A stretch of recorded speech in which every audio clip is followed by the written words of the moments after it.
Hello everyone. Daily current affair series में आज हम लोग देखेंगे 13 जून 2022 के करंट अफेयर। तो आते हैं आज के पहले करंट अफेयर पे। हाल ही में किस राज्य या केंद्र शासित प्रदेश में national museum of custom and GST का उद्घाटन किया गया? आपके पास ऑप्शन है। Option A Bihar, option B है असम, ऑप्शन सी है गोवा, ऑप्शन डी है मणिपुर। सही आंसर क्या होगा?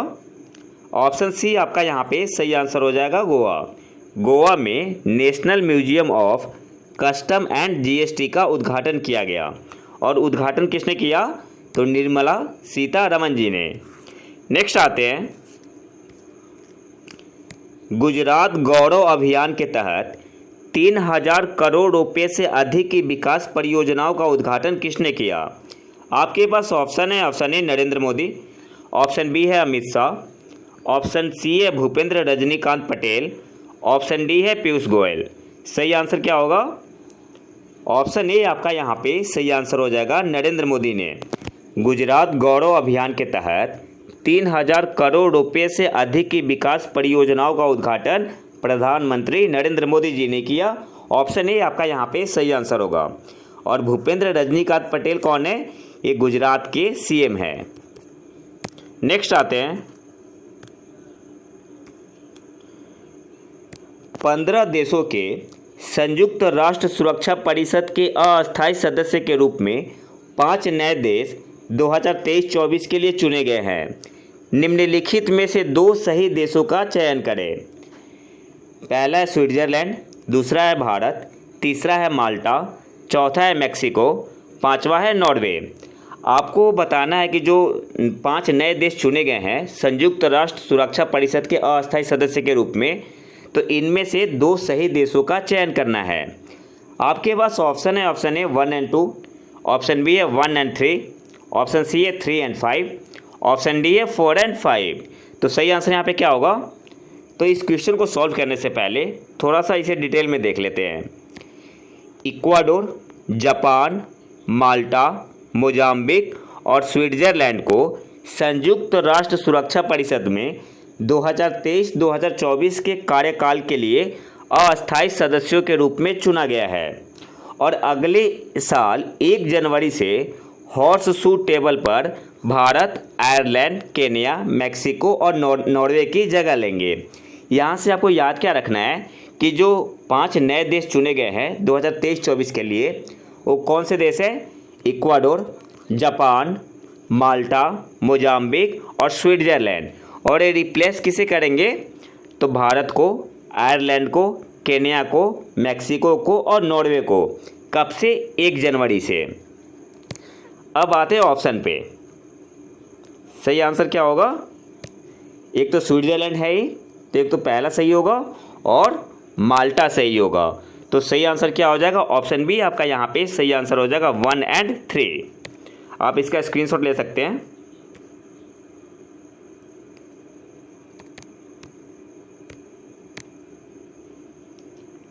नेक्स्ट आते हैं,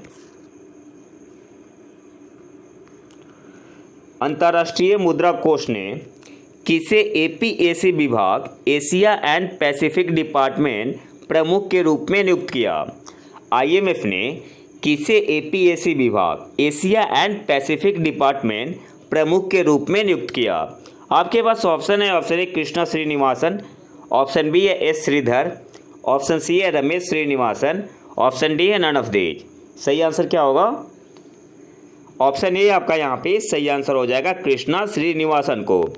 अंतर्राष्ट्रीय मुद्रा कोष ने एशिया एंड पैसिफिक डिपार्टमेंट प्रमुख के रूप में किसे नियुक्त किया है? कृष्णा श्रीनिवासन को। ऑप्शन ए आपका यहाँ पे सही आंसर हो जाएगा। नेक्स्ट आते हैं,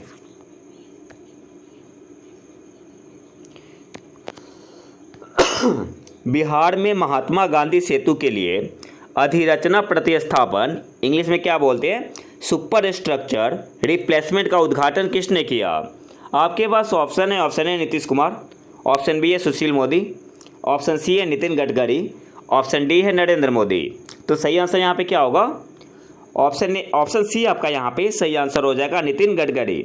बिहार में महात्मा गांधी सेतु के लिए सुपर स्ट्रक्चर रिप्लेसमेंट का उद्घाटन किसने किया? नितिन गडकरी जी ने। ऑप्शन सी आपका यहाँ पे सही आंसर हो जाएगा। अब थोड़ा डिटेल में देख लेते हैं।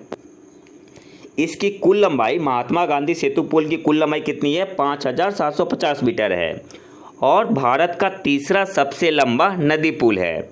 यह 1982 से 2017 के बीच भारत का सबसे लंबा नदी पुल बना रहा।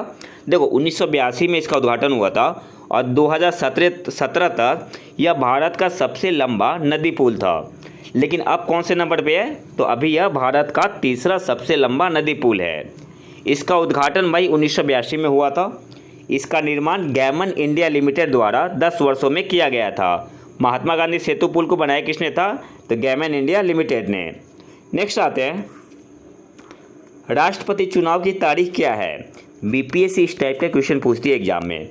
आपके पास ऑप्शन है 18 जुलाई 2022, ऑप्शन बी है 28 जुलाई 2022, ऑप्शन सी है 8 जुलाई 2022, ऑप्शन डी है नन ऑफ दीज। तो सही आंसर यहाँ पे क्या होगा? ऑप्शन ए आपका यहाँ पे सही आंसर हो जाएगा 18 जुलाई 2022। राष्ट्रपति चुनाव की तारीख क्या है? 18 जुलाई 2022। अब थोड़ा डिटेल में देख लेते हैं। मुख्य चुनाव आयुक्त राजीव कुमार ने हाल ही में राष्ट्रपति चुनाव 2022 के कार्यक्रम की घोषणा की। घोषणा किसने की? तो मुख्य चुनाव आयुक्त राजीव कुमार ने। संविधान के अनुच्छेद 62 के अनुसार अगले राष्ट्रपति का चुनाव मौजूदा राष्ट्रपति के कार्यकाल के पूरा होने से पहले होना चाहिए। आपसे एग्जाम में पूछ सकता है कि कौन से अनुच्छेद के अनुसार अगले राष्ट्रपति का चुनाव मौजूदा राष्ट्रपति के कार्यकाल के पूरा होने से पहले होना चाहिए। तो कौन सा आर्टिकल है? आर्टिकल 62। राष्ट्रपति चुनाव 2022 में निम्नलिखित सदस्य पात्र एलिजिबल मतदाता है। एक तो लोकसभा और राज्यसभा के निर्वाचित सदस्य, नॉमिनेटेड मेंबर नहीं होंगे, जो इलेक्टेड मेंबर है ना वही वोट कर सकते हैं, और राज्यों और केंद्र शासित प्रदेशों की विधानसभाओं के निर्वाचित सदस्य। नेक्स्ट आते हैं, यूरोपीय संसद के सदस्यों ने हाल ही में किस वर्ष तक नई पेट्रोल और डीजल कारों की बिक्री पर प्रतिबंध लगाने के लिए मतदान किया? आपके पास ऑप्शन है, ऑप्शन ए 2040 तक, ऑप्शन बी है 2035 तक, ऑप्शन सी है 2038 तक, ऑप्शन डी है 2025 तक। तो सही आंसर यहाँ पे क्या होगा? ऑप्शन बी आपका यहाँ पे सही आंसर हो जाएगा 2035 तक। यूरोपीय संसद के सदस्यों ने हाल ही में 2035 तक नई पेट्रोल और डीजल कारों की बिक्री पर प्रतिबंध लगाने के लिए मतदान किया। तो सही आंसर यहाँ पे होगा ऑप्शन बी 2035 तक। नेक्स्ट आते हैं, आरबीएल बैंक ने किसको नए एमडी और सीईओ के रूप में नियुक्त किया? आपके पास ऑप्शन है, option A R Subramaniam Kumar, option B है एस रमेश, ऑप्शन सी है सुधाकर शुक्ला, ऑप्शन डी है नन ऑफ दीज। सही आंसर यहाँ पे क्या होगा? ऑप्शन ए आपका यहाँ पे सही आंसर हो जाएगा R Subramaniam Kumar. RBL bank ने आर सुब्रमण्यम कुमार को नए एमडी और सीईओ के रूप में नियुक्त किया है। नेक्स्ट आते हैं, भारत ने उर्वरक आयात के लिए श्रीलंका को कितने मिलियन अमेरिकी डॉलर की क्रेडिट लाइन का विस्तार किया? आपके पास ऑप्शन है, option A 65 million dollar, option B है 55 मिलियन डॉलर, ऑप्शन सी है 45 मिलियन डॉलर, ऑप्शन डी है 85 मिलियन डॉलर। तो सही आंसर यहाँ पे क्या होगा? ऑप्शन बी आपका यहाँ पे सही आंसर हो जाएगा 55 मिलियन डॉलर। भारत ने उर्वरक आयात के लिए श्रीलंका को कितने मिलियन डॉलर की क्रेडिट लाइन का विस्तार किया? सही आंसर क्या होगा? Option B 55 million dollar. और आज के आखिरी करंट अफेयर पे आते हैं, किस वरिष्ठ भारतीय राजनयिक को संयुक्त राष्ट्र प्रमुख एंटोनियो गुटेरेस ने प्रौद्योगिकी पर अपना इन्वॉय या दूत नियुक्त किया है? आपके पास ऑप्शन है, option A Amandeep Singh Gill, option B है राजकुमार गिल, ऑप्शन सी है रमेश जैन, ऑप्शन डी है निर्मल कोठारी। तो सही आंसर यहाँ पे क्या होगा? ऑप्शन ए आपका यहाँ पे सही आंसर हो जाएगा अमनदीप सिंह गिल को। अमनदीप सिंह गिल को संयुक्त राष्ट्र प्रमुख एंटोनियो गुटेरेस ने प्रौद्योगिकी पर अपना दूत नियुक्त किया है। तो सही आंसर यहाँ पे क्या होगा? ऑप्शन ए आपका यहाँ पे सही आंसर हो जाएगा, अमनदीप सिंह गिल को। तो ये तो था हमारा 13 जून 2022 का करंट अफेयर। अगर वीडियो पसंद आए तो लाइक करें और चैनल को सब्सक्राइब जरूर कर लें। मिलते हैं नए वीडियो में नए टॉपिक के साथ, तब तक के लिए नमस्कार, जय हिंद।